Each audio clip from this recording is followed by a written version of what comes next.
Hello students, आज हम पढ़ेंगे एनसीईआरटी कक्षा 7 और हमारा पर्यावरण। इसके अंदर हम छठा अध्याय पढ़ने जा रहे हैं और इसका नाम है प्राकृतिक वनस्पति एवं वन्यजीव। बहुत ही मज़ेदार आज का अध्याय रहेगा हमारा। तो चलिए आओ कुछ करके सीखें। क्या अब आप बता सकते हैं कि चढ़ाई के साथ सलीमा ने, मतलब ये कोई इसने कुछ सलीमा को काम दिया था, तो इसको बाद में पढ़ते हैं, पहले ये पढ़ते हैं। सलीमा अपने ग्रीष्म शिविर से बहुत उत्साहित थी। अपने सहपाठियों के साथ वह हिमाचल प्रदेश में मनाली देखने गई थी। उसे सब स्मरण था कि बस जैसे जैसे चढ़ाई पर जा रही थी तो वह स्थलाकृति एवं प्राकृतिक वनस्पति के बदलते रूपों को देखकर कितनी हैरान हो रही थी। गिरिपाद में स्थित साल एवं सागवान के घने वन धीरे धीरे अदृश्य हो गए तथा पर्वत की ढलानों पर पतली नुकीली पत्तियों तथा शंक्वाकार वितान लंबे वृक्ष दिखने लगे। उसे पता चला कि वे शंकुधारी वृक्ष थे। लंबे वृक्षों पर खिले लाल लाल फूलों पर उसका ध्यान गया। वे रोडोडेंड्रॉन के फूल थे। मनाली में आगे रोहतांग दर्रे तक के रास्ते में उसने देखा कि भूमि छोटी छोटी घास एवं कुछ स्थानों पर बर्फ से ढकी थी। क्या अब आप बता सकते हैं कि चढ़ाई के साथ सलीमा ने प्राकृतिक वनस्पतियों में क्या परिवर्तन देखा? हिमालय में गिरिपाद से लेकर ऊंचाई तक सलीमा ने किस प्रकार की वनस्पति देखी? सलीमा के अवलोकन से हम अनुमान लगा सकते हैं कि स्थल की ऊंचाई एवं वनस्पति की विशेषताएं एक दूसरे से संबंधित हैं। ऊंचाई में परिवर्तन के साथ जलवायु में परिवर्तन होता है और इसके कारण प्राकृतिक वनस्पति में भी बदलाव आता है। वनस्पति की वृद्धि तापमान एवं नमी पर निर्भर करती है। इसके अलावा यह ढाल एवं मिट्टी की परत की मोटाई जैसे कारकों पर भी निर्भर करती है। इन घटकों में अंतर के कारण किसी स्थान की प्राकृतिक वनस्पति की सघनता एवं प्रकार में परिवर्तन आता है। आमतौर पर प्राकृतिक वनस्पति को निम्न 3 मुख्य श्रेणियों में वर्गीकृत किया जा सकता है। तो ये 3 श्रेणियां आपको मिल जाएंगी। पहला है वन, जो वृक्षों के लिए उपयुक्त तापमान एवं परिपूर्ण वर्षा वाले क्षेत्रों में उगते हैं। इन कारकों के आधार पर सघन एवं खुले वन विकसित होते हैं। दूसरा है ख, घास स्थल, जो मध्यम वर्षा वाले क्षेत्रों में विकसित होते हैं। ग, कांटेदार झाड़ियाँ, कांटेदार झाड़ एवं झाड़ियाँ केवल शुष्क क्षेत्रों में पैदा होते हैं। सलीमा हिमालय की यात्रा का अपना यह अनुभव अपने पिता को बता रही थी। उसके पिता विश्व के विभिन्न स्थानों पर जा चुके थे। उन्होंने सलीमा को विभिन्न महाद्वीपों के विभिन्न भागों में पाई जाने वाली विविध प्रकार की वनस्पतियों के बारे में बताया। उन्होंने उपध्रुवीय प्रदेशों में शंकुधारी वन, रेगिस्तानों के कांटेदार झाड़ियों, आर्द्र प्रदेशों में घने उष्णकटिबंधीय दृढ़ काष्ठ वनों के बारे में कई अन्य जानकारियाँ दी। सलीमा समझ गई कि हिमालय के क्षेत्रों में लगभग सभी प्रकार की वनस्पतियाँ पाई जाती हैं जो भूमध्य रेखा से ध्रुव की ओर जाने पर मिलती हैं। प्राकृतिक वनस्पतियों के प्रकार में बदलाव का मुख्य कारण जलवायु का बदलाव है। आइए हम विश्व की विभिन्न प्रकार की प्राकृतिक वनस्पतियों, उनके गुण एवं वहाँ प्रवास करने वाले वन्यजीवों की जानकारी प्राप्त करें। तो सबसे पहले वन। क्या आप जानते हैं ब्राज़ील के उष्णकटिबंधीय सदाबहार वन इतने विशाल है कि ये पृथ्वी के फेफड़े की तरह प्रतीत होते हैं? आप बता सकते हैं और क्यों? तो चलिए देखिए। सबसे पहले हम बात करते हैं उष्णकटिबंधीय सदाबहार वनों की। इन वनों को उष्णकटिबंधीय सदाबहार वन भी कहते हैं। ये घने वन भूमध्य रेखा एवं उष्णकटिबंध के आसपास पाए जाते हैं। ये क्षेत्र गर्म होते हैं एवं पूरे वर्ष यहाँ अत्यधिक वर्षा होती है। चूँकि यहाँ का मौसम कभी शुष्क नहीं होता, इसलिए यहाँ के पेड़ों की पत्तियाँ पूरी तरह नहीं झड़ती, इसलिए उन्हें सदाबहार कहते हैं। काफ़ी घने वृक्षों की मोटी वितान के कारण दिन के समय भी सूर्य का प्रकाश वन के अंदर तक नहीं पहुंच पाता। आमतौर पर यहाँ दृढ़ काष्ठ वृक्ष जैसे रोजवुड, आबनूस, महोगनी आदि पाए जाते हैं। क्या आप जानते हैं एनाकोंडा विश्व का सबसे बड़ा सांप उष्णकटिबंधीय वर्षा वन में पाया जाता है। यह मगर जैसे बड़े जानवरों को मारकर और खा सकता है। तो यहाँ पर आपको फोटो दिखाई दे रही है उष्णकटिबंधीय सदाबहार वनों की। उष्णकटिबंधीय पर्णपाती वन, पर्णपाती मतलब पत्तों को झड़ा देने वाले वन।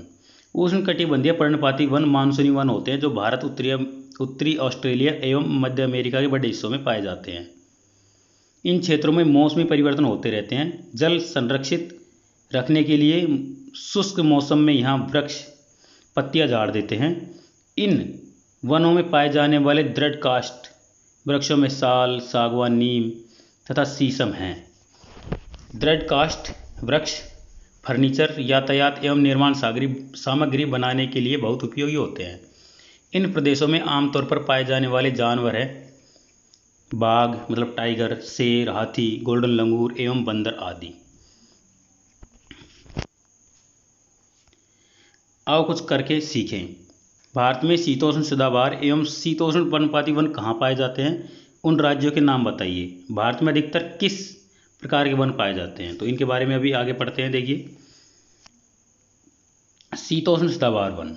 शीतोष्ण सदाबहार वन मध्य अक्षांश के तटीय प्रदेशों में स्थित है। ये सामान्यतः महाद्वीपों के पूर्वी किनारों पर पाए जाते हैं, जैसे दक्षिण पूर्वी अमेरिका, दक्षिण चीन एवं दक्षिण पूर्वी ब्राज़ील। यहाँ बांस, चीड़ एवं यूकेलिप्टस जैसे दृढ़ एवं मुलायम दोनों प्रकार के वृक्ष पाए जाते हैं। शीतोष्ण पर्णपाती वन। उच्च अक्षांश की ओर बढ़ने पर अधिक शीतोष्ण पर्णपाती वन मिलते हैं। ये उत्तरी पूर्वी अमेरिका, चीन, न्यूजीलैंड, चिली एवं पश्चिमी यूरोप के तटीय प्रदेशों में पाए जाते हैं। ये अपनी पत्तियां शुष्क मौसम में झाड़ देते हैं। यहाँ पाए जाने वाले पेड़ बांस, ऐस, बीच आदि हैं। हिरण, लोमड़ी, भेड़िए यहाँ के आम जानवर हैं। फीजेंट और मोनाल जैसे पक्षी भी यहाँ पर पाए जाते हैं। भूमध्य सागरीय वनस्पति। आप जान चुके हैं कि महाद्वीपों के पूर्व एवं उत्तर पूर्वी किनारे के अधिकांश भाग शीतोष्ण सदाबहार एवं पर्णपाती पेड़ों से ढके होते हैं। महाद्वीपों के पश्चिमी एवं दक्षिण पश्चिमी किनारे भिन्न हैं। यहाँ भूमध्य सागरीय वनस्पति पाई जाती है। यह अधिकतर यूरोप, अफ्रीका एवं एशिया के भूमध्य सागर के समीप वाले प्रदेशों में पाई जाती है, इसलिए इसका नाम पड़ा है। ये वनस्पतियाँ भूमध्य सागर के बाहरी प्रदेशों जैसे संयुक्त राज्य अमेरिका के कैलिफोर्निया, दक्षिण पश्चिमी अफ्रीका, दक्षिण अमेरिका एवं दक्षिण पश्चिमी ऑस्ट्रेलिया में पाई जाती हैं। इन प्रदेशों में गर्म शुष्क ग्रीष्म एवं वर्षा वाली मृदु शीत ऋतु होती है। इन क्षेत्रों में आमतौर पर संतरा, अंजीर, जैतून एवं अंगूर जैसे नींबू वंश मतलब सीट्रस के फल पैदा किए जाते हैं, क्योंकि लोगों ने अपनी इच्छा अनुसार कृषि करने के लिए यहाँ की प्राकृतिक वनस्पति को हटा दिया है। यहाँ वन्य जीव कम हैं। क्या आप जानते हैं भूमध्य सागरीय वृक्ष शुष्क ग्रीष्म ऋतु में स्वयं को ढाल लेते हैं। उनकी मोटी छाल एवं पत्तियां वाष्पोत्सर्जन को रोकती हैं। भूमध्य सागरीय प्रदेश को फलों की कृषि के कारण विश्व का फलोद्यान भी कहा जाता है। इस प्रश्न को जरूर लिख लें। भूमध्य सागरीय प्रदेश को फलों की कृषि के कारण विश्व का फलोद्यान भी कहा जाता है। शंकुधारी वन। उत्तरी गोलार्ध के उच्च अक्षांशों मतलब 50 डिग्री से 70 डिग्री में भव्य शंकुधारी वन पाए जाते हैं। इन्हें टैंगा भी कहा जाता है। टैगा। ये वन अधिक ऊंचाइयों पर पाए जाते हैं। इन्हीं वृक्षों को सलीमा ने हिमालय में प्रचुर मात्रा में देखा था। ये लंबे नरम काष्ठ वाले सदाबहार वन होते हैं। इन वृक्षों के काष्ठ का उपयोग लुगदी बनाने के लिए किया जाता है, जो सामान्य एवं अखबारी कागज बनाने के काम में आती है। नरम काष्ठ का उपयोग माचिस एवं पैकिंग के लिए बक्से बनाने के लिए किया जाता है। चीड़, देवदार आदि इन वनों के मुख्य पेड़ हैं। यहाँ सामान्यतः रजत, लोमड़ी मतलब सिल्वर फॉक्स, मिंक, ध्रुवीय भालू जैसे जानवर पाए जाते हैं।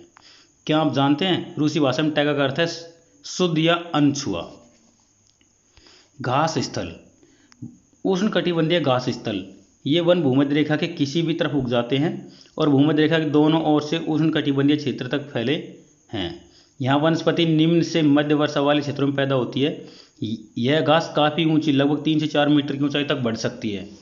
अफ्रीका का सवाना घास स्थल इसी प्रकार का है। सामान्य रूप से उष्णकटिबंधीय घास स्थल में हाथी, जेबरा, जिराफ, हिरण, तेंदुआ आदि जानवर पाए जाते हैं उष्णकटिबंधीय घास के मैदानों में। नेक्स्ट है शीतोष्ण घास स्थल। ये मध्य अक्षांशीय क्षेत्रों और महाद्वीपों के भीतरी भागों में पाए जाते हैं। यहाँ की घास आमतौर पर छोटी एवं पौष्टिक होती है। शीतोष्ण प्रदेशों में सामान्यतः जंगली भैंस, बाइसन, एंटीलोप आदि पाए जाते हैं। कटीली झाड़ियाँ। शुष्क रेगिस्तान जैसे प्रदेशों में पाई जाती हैं। उष्णकटिबंधीय रेगिस्तान महाद्वीपों के पश्चिमी किनारों पर पाए जाते हैं। तीव्र गर्मी एवं बहुत कम वर्षा के कारण यह वनस्पतियों की कमी रहती है। विश्व के मानचित्र पर रेगिस्तानी प्रदेश को चिन्हित करें। क्या आप भारत के बड़े रेगिस्तान का नाम बता सकते हैं? थार का मरुस्थल, थार का रेगिस्तान। रेगिस्तान के कुछ जानवरों के नाम बताइए जिन्हें आप पहले से जान चुके हैं। यदि आप ध्रुवीय प्रदेश में जाएंगे तो वह स्थान आपको अत्यधिक ठंडा मिलेगा। यहाँ बहुत ही सीमित प्राकृतिक वनस्पति मिलती है। यहाँ केवल काई, लाइकेन और छोटी झाड़ियाँ पाई जाती हैं। ये अल्पकालिक ग्रीष्म ऋतु के दौरान विकसित होती है। इन्हें टुंड्रा प्रकार की वनस्पति कहा जाता है। ये वनस्पतियाँ यूरोप, एशिया एवं उत्तरी अमेरिका के ध्रुवीय प्रदेशों में पाई जाती है। यहाँ के जानवरों के शरीर पर मोटा फर एवं मोटी चमड़ी होती है जो उन्हें ठंडी जलवायु में सुरक्षित रखते हैं। यहाँ पाए जाने वाले कुछ जानवर हैं सील, वालरस, कस्तूरी बैल, ध्रुवीय उल्लू, ध्रुवीय भालू, बर्फीली लोमड़ी इत्यादि। सलीमा के पिता ने उन्हें कुछ घने वनों के चित्र दिखाए। कुछ चित्रों में सलीमा ने देखा कि लोग वृक्षों को काटकर वनों को साफ कर रहे हैं। उसके पिता ने बताया कि स्थानीय लोग कृषि एवं आवास के लिए स्थान चाहते थे, इसलिए उन्होंने वनों को साफ कर दिया। सलीमा सोचने लगी कि अगर वनों को साफ कर दिया जाता है तो वन्यजीव कहाँ जाएंगे? क्या वे पुनः वैसे ही बन जाएंगे?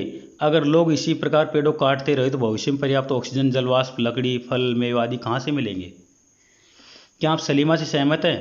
अपने दोस्तों के साथ वनस्पति एवं प्राणी जगत की विविधता में हो रही कमी पर चर्चा करें। इसके संरक्षण के बारे में सुझाव दें। मैं यहाँ पर आपको कुछ विभिन्न प्रदेशों में घास स्थल के विभिन्न नामों को बता रहा हूँ। इनसे संबंधित परीक्षा में प्रश्न पूछे जाते हैं। जैसे पूर्वी अफ्रीका के जो घास स्थल हैं उनको सवाना कहते हैं। ब्राज़ील में कंपोस, वेनेजुएला में लानोस। शीतोष्ण कटिबंधीय घास स्थल जैसे अर्जेंटीना में पैम्पास, उत्तरी अमेरिका में प्रेयरी, दक्षिण अफ्रीका में वेल्ड, मध्य एशिया में स्टेपी और ऑस्ट्रेलिया में डॉन। ठीक है। अब इसके अभ्यास प्रश्नों को देख लेते हैं। वनस्पतियों का विकास किन दो कारकों पर अधिकतर निर्भर करता है? देखिए, अब वहाँ पर जो सूर्य की गर्मी और जलवायु मतलब वर्षा और सूर्य की गर्मी, इन दो चीज़ों पर निर्भर करता है। प्राकृतिक वनस्पति की तीन मुख्य श्रेणियाँ कौन सी होती हैं? देखो, उष्ण, समशीतोष्ण और टुंड्रा प्रदेश, या फिर हम उसको बोल सकते हैं ठंडे प्रदेश। तीसरा, जिनको हम टुंड्रा वनस्पति या टुंड्रा बोल सकते हैं, सही बात है। उष्ण कटिबंधीय सदाबहार वन के दो दृढ़ काष्ठ वाले पेड़ों के नाम बताइए। तो दृढ़ काष्ठ वाले उष्ण कटिबंधीय सदाबहार वन जैसे शीशम, सागवान आदि। विश्व के किस भाग में उष्ण कटिबंधीय पर्णपाती वन पाए जाते हैं? तो उष्ण कटिबंधीय विश्व के किस भाग में पाए जाते हैं? देखिए, ये भूमध्य रेखा के और ध्रुवों के बीच वाले जो वन पाए जाते हैं उनमें उष्ण कटिबंधीय सदाबहार वन पाए जाते हैं। विश्व के किस भाग में उष्ण कटिबंधीय नींबू या वंश या सिट्रस के फल किस जलवायु में उगाए जाते हैं? तो ये समशीतोष्ण जलवायु में उगाए जाते हैं। शंकुधारी वन के कोई चार उपयोग बताइए। शंकुधारी वनों से मिलने वाली देखिए लकड़ी जो नरम होती है, इनसे अखबारी कागज़ और कागज़ की लुगदी, अखबारी कागज़ और आदि बनाए जाते हैं। इसके अलावा इनकी लकड़ी से माचिस की तीलियाँ आदि बनाई जाती हैं। विश्व के किन भागों में मौसमी घास स्थल पाए जाते हैं? तो मैंने अभी आपको बताया, ये रहा। देखिए, विश्व के मौसमी घास स्थल देखिए, पूर्वी अफ्रीका में सवाना, ब्राज़ील में कंपोस, वेनेजुएला में लानोस, अर्जेंटीना में पैम्पास, उत्तरी अमेरिका में प्रेयरी, दक्षिण अफ्रीका में वेल्ड, मध्य एशिया में स्टेपी और ऑस्ट्रेलिया में डॉन। तो ये प्रमुख घास स्थल थे। यहाँ पर कुछ प्रश्न इस तरह से हैं जो चिन्ह लगाने, जैसे काई और लाइकेन पाए जाते हैं टुंड्रा वनस्पति में। कांटेदार झाड़ियाँ मिलती हैं गर्म एवं शुष्क या रेगिस्तान जलवायु में। उष्णकटिबंधीय सदाबहार वन का एक सामान्य जानवर है। उष्णकटिबंधीय मतलब ऊंट। शंकुधारी वन की एक महत्वपूर्ण प्रजाति है चीड़। स्टेपी घास स्थल पाए जाते हैं मध्य एशिया में। ठीक है, तो ये इस चैप्टर के प्रश्नोत्तर थे। आपको कैसे लगे कमेंट करके ज़रूर बताएं। वीडियो को लाइक ज़रूर करें, दोस्तों के साथ शेयर करें।